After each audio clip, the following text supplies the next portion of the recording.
$100,000. It's the most expensive lie you've ever told yourself. My name is Chimo Finance, and today I'm leading you through the journey from $100,000 to $1 million in 6 steps. Step 1. The Gilded Trap.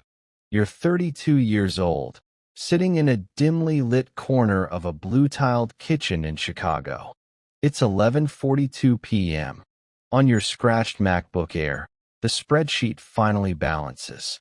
$100,240. You expected a choir of angels, or at least a sense of safety.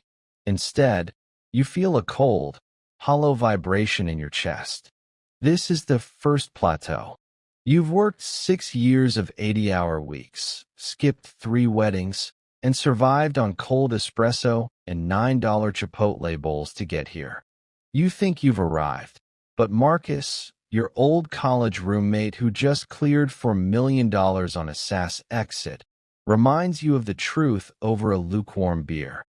The first $100,000 is a house made of glass. One bad lawsuit, one medical fluke, and you're back to zero. The first rule: $100,000 is the most dangerous number in finance. It's enough to make you feel rich, but not enough to keep you safe. Step 2. The friction of the climb. Now comes the slog. To get to $300,000, the math changes. It's no longer about how much you can skip in the grocery aisle. It's about how much of your soul you can trade for leverage. You start noticing the identity gap. You're still driving that 2018 Honda Civic with the rattling dashboard, but your peers are moving into glass-walled condos in the West Loop. You meet a mentor named Ellis, a man who wears $15 t-shirts but owns 3 blocks of commercial real estate. He looks at your spreadsheet and doesn't congratulate you. He just asks, "How much of this is working while you sleep?" You realize that your labor has reached its ceiling. You start investing in boring things. Index funds, a small duplex with a leaking roof in a town you can't pronounce, private credit. The money feels invisible now. It's just digits on a screen that flicker while you're at your desk. Step 3. The Midnight Spreadsheet. At $500,000, the isolation sets in. You're 36 now. You go to dinner with your childhood friends, and when the bill comes, you see them calculate the tip down to the cent.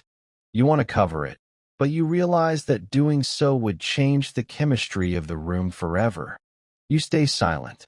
That night, you run the honest spreadsheet. You subtract the taxes, the inflation, and the cost of the life you actually want to live. The $500,000 looks smaller. It's a transition point where you stop being a person with savings and start being a person with a portfolio. You realize you don't talk about buying things anymore. You talk about allocating capital. You've lost the ability to enjoy a simple purchase. Every dollar is now a soldier that you're afraid to lose in battle. The shift: you stop working for money and start fearing for it. Before we continue, please smash that like button. Thank you. Back to the journey. Step 4. The velocity of the 7 figures. The jump from $700,000 to $1 million happens with a terrifying, quiet speed. It's not a linear climb.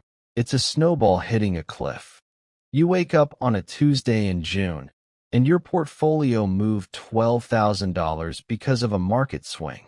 That's more than you used to make in 3 months of manual labor. It feels unearned.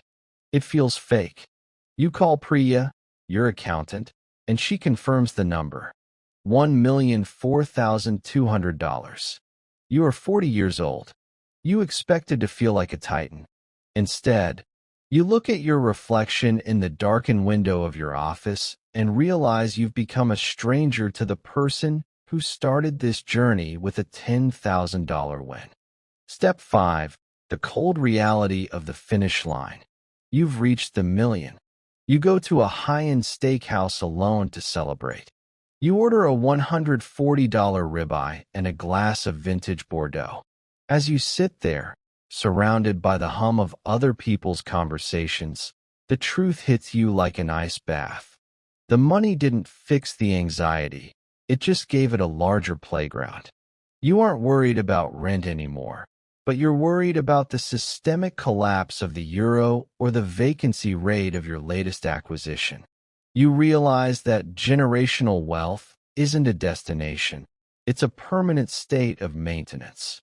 You have the million, but you've lost the hunger that made the first $100,000 feel like a miracle. The final rule: the million doesn't change your life. It only changes the scale of your problems. Step 6. The ghost in the machine. You walk out of the restaurant and see a 22-year-old kid jumping into a beat-up car, laughing with his friends over a bag of fast food. For a split second, you'd trade the entire seven-figure balance just to feel that specific, unburdened lightness again. But you won't. You get into your car, check the pre-market futures on your phone, and start planning the climb to 5 million. Because once you know the secret, that the money is just a scoreboard, you realize you can never stop playing the game. If you find this video interesting and educating, please do well to smash the follow or subscription button in order to see more interesting videos from us. Thank you, and see you in the next video.